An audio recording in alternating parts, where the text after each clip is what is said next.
Hey, what's up, you guys? We are hanging out here at Soulco Auditorium, and I have William Control. How are you doing today, man? Good. I was expecting some big, illustrious thing. No. I'm good. I'm fucking cold. Yeah, it's freaking cold. Look, you're cold. Look at me. You know what I don't understand about Nebraska? What's that? Is the people who came here in the beginning, when there was no electricity, no power, and went, this is where we're gonna stay. Home sweet home. What the fuck were they thinking? Wouldn't you think there would be some guy in the back going, can we keep going?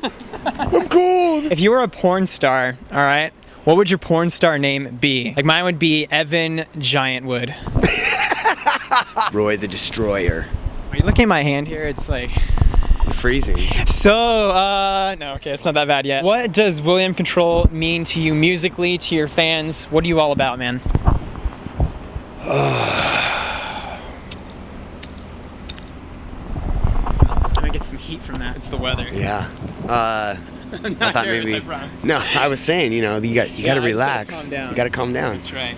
What does William Control mean? Well, William Control is one of the 17 or 700 different personality voices running around in my head at any given time. There's really no message. It's really a guy who's seriously fucked up. The hope of message and unity, we'll save that for Aiden or for Blackfield Brides or, a band. But William Control is just a fucked up individual trying to make his way through this fucked up world we live in. Back before all this started, before you were in a band, how did your mom take the news that you weren't going to go to college, you weren't going to get a 9-to-5 job, you were going to play music for a living? I was kicked out of school by the 8th grade and on drugs and living on the streets by the time I was 15.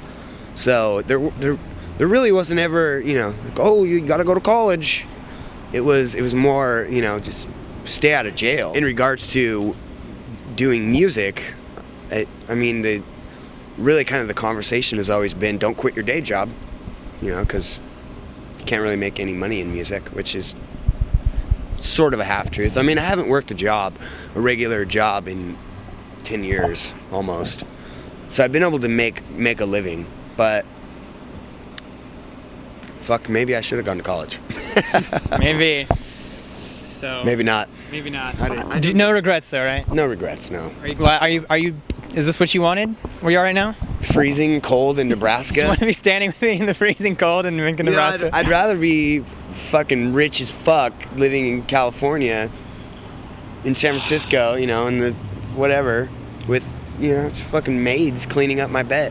But I'm not. I play in a fucking punk rock band, and I do love my life. What do you think your child will think of all of this music, this brand, this image you've created when he's grown up someday? Well, what did my parents think of it? I'll probably be a little more understanding about what he's into as a kid and his likes and dislikes. He'll probably be like a high school jock and like love sports. Yeah, he'll polar opposite of you. I'm gonna be a lawyer, Dad. I've just decided. A pastor. Yeah, I'm gonna be a pastor. All right. Could you tell your kid not to do drugs, not to drink based on your experiences? I think that any kid given a chance has to experience everything life has to offer. When I was a kid, it was don't do this, don't do that, don't do this. Here's the rules, follow this, don't do this. And so naturally, I wanted to rebel, and do everything that they told me not to, just because that's in my nature. I don't know. I really have a problem with authority.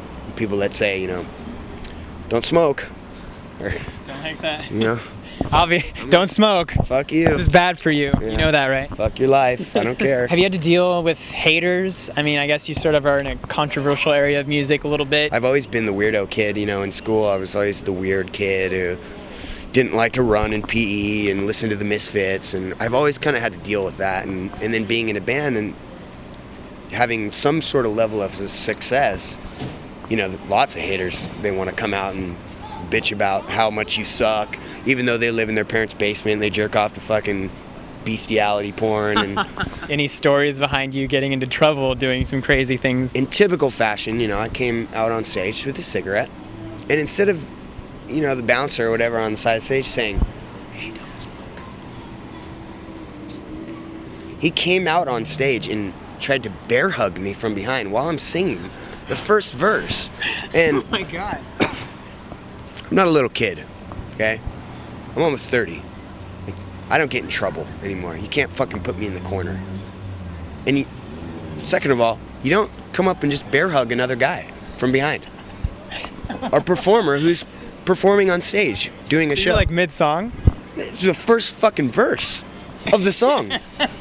I fucking smashed his knee with the microphone stand, and more security guards came, and they looked as if they wanted to beat me up, and they started to come out on stage. And so I picked the microphone stand up over my head like I was gonna chop their heads off. It was a vulgar display of power, you know? Typical, well, I'm the security, and you have to listen to me because I'm the man. Yeah, and of course they were fucking 3 times my size. I mean, I'm 150 pounds. I'm 5'7".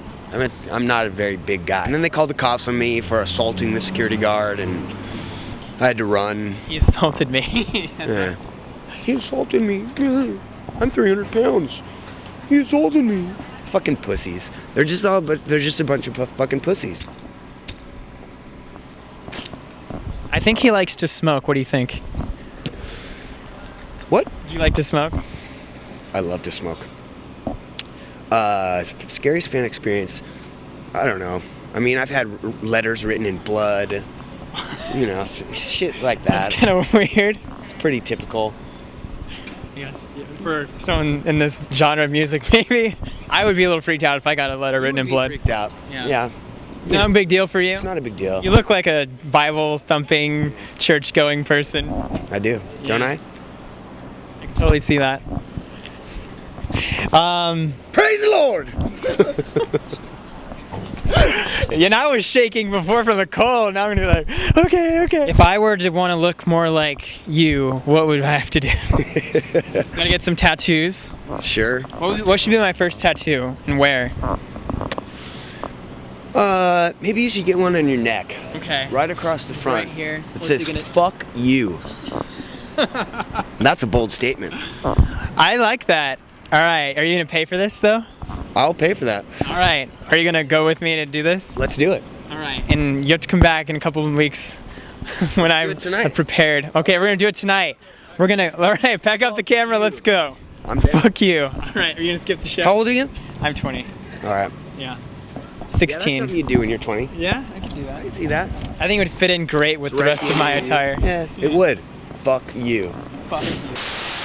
Don't worry, there's plenty more where that came from. Come with me behind the scenes, backstage, and onto the tour bus to meet your favorite stars. We are backstage with Slipknot. I am here with my good friend, the American Idol, Chris Allen. I'll ask questions you've never heard before and show you the answers you won't find anywhere else. You said you're a Justin Timberlake fan. No. No? No. Maybe that wasn't you? Oh my god, I shouldn't have smoked all that weed. What do you like about Katy Perry? Everything. Happy birthday, dear Brian.